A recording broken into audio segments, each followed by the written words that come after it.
This is Parque Nacional do Iguaçu. Notice the do instead of day, which is Portuguese. The do is. I can't pronounce the rest. This is in Brazil. And this is a beautiful big building, but as the guidebook seemed to say, well, it didn't seem, it said that it didn't have anything other than a ticket office, but in fact it does. It's got shops and so forth, but it's a beautiful building. Very clever design. This covered area here is where you pick up the bus, that minibuses that drive you into the park, kind of like Zion.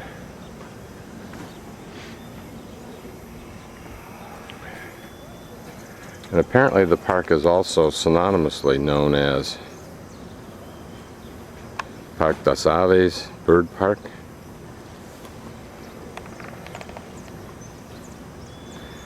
And here's a beautiful reflection pool out front.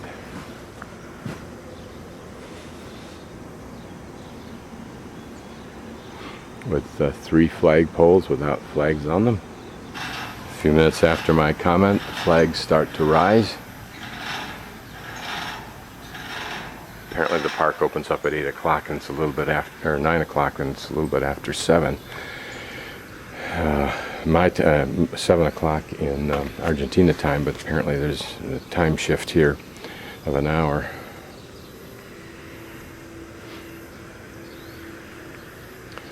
Getting over here is difficult for Americans, Australians, and Canadians,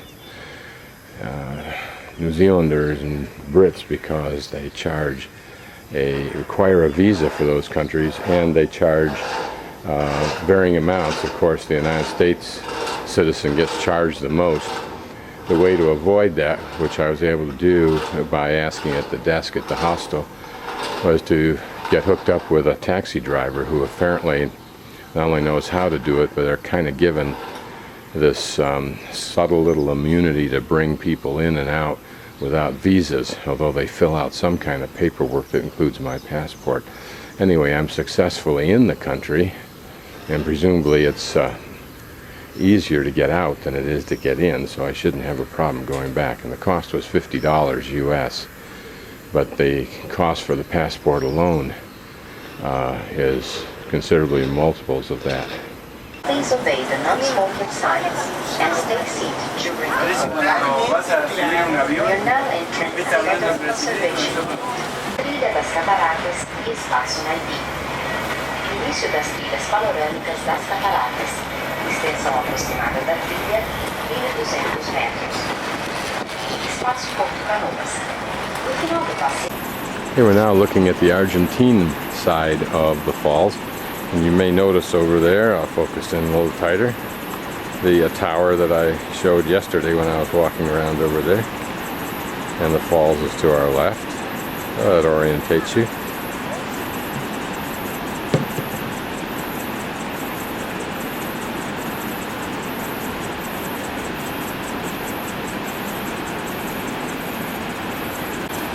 And right below us in the center is the catwalk that I had shown from below at some point, wondering what it was. That's it.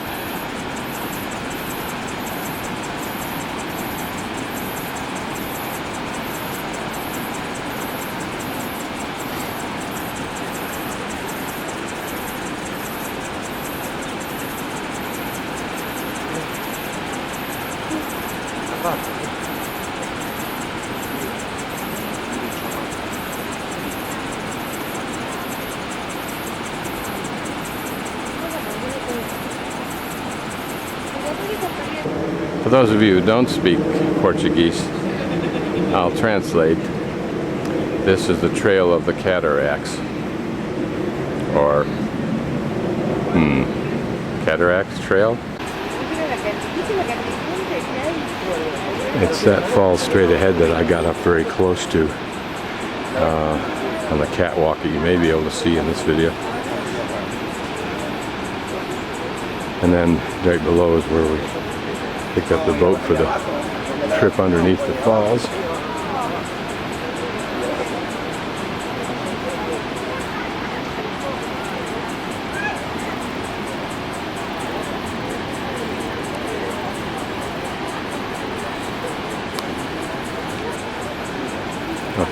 Going a little tighter on this. There's where we were standing yesterday.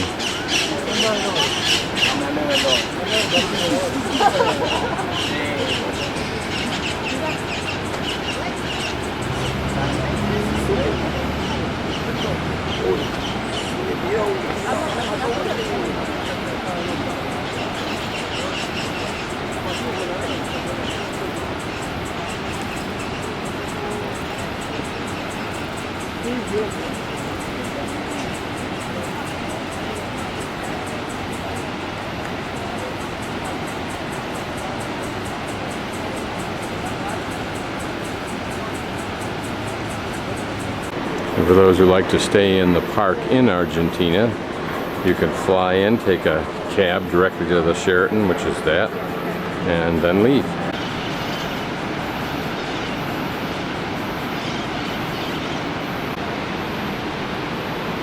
And just to orientate you, that catwalk up there is that inferior trail, the first trail I hiked yesterday in Argentina. It was there we stood in the rain. I stood in the rain.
Under these two falls and the large one over far to the right that they took the boat. These are the first two falls to go under, and they don't really get under. You just get close enough, you get lots of rain and lots of mist and fun to do. You need the bragging rights if you've been here. Now I'll swing left up to the Gargantua, the giant devil.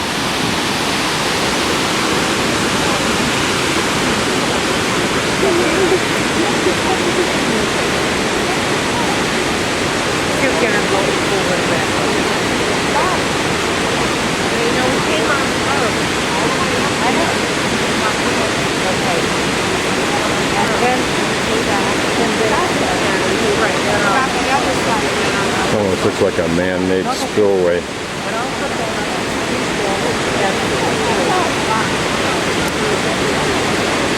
You'll see in a few minutes, as you can see from there, the wind is so profound from the water falling into the hole that it kicks the mist high up into the air on the wind that it creates.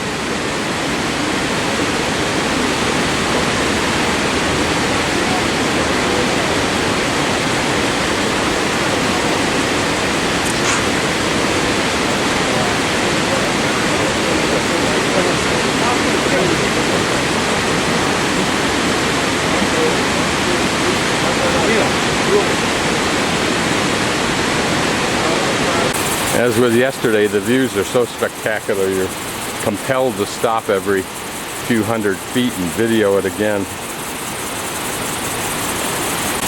Now I think we'll explore with the camera some more detail.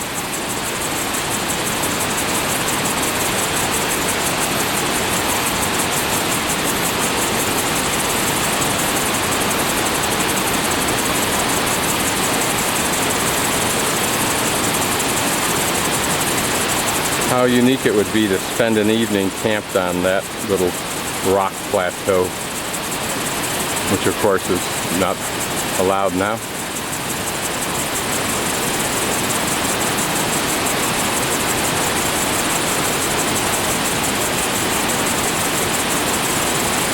Let's take a look at those little green areas of moss and so forth, just for the heck of it. Doesn't really tell us much, except that there are some kind of communities of life on those little green patches on that rock, analogous to Zion National Park's hanging gardens. Just a little small shot of a couple of falls before the really big one. Nicely framed. I'll move over. Nicely framed, it seems.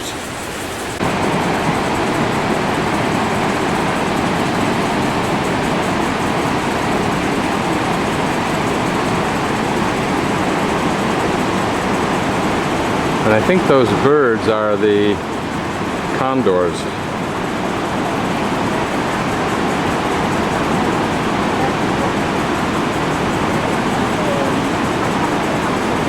Yes, those are the condors. An idyllic little pool carved out by a falls that isn't running right now, but may run as soon as it rains.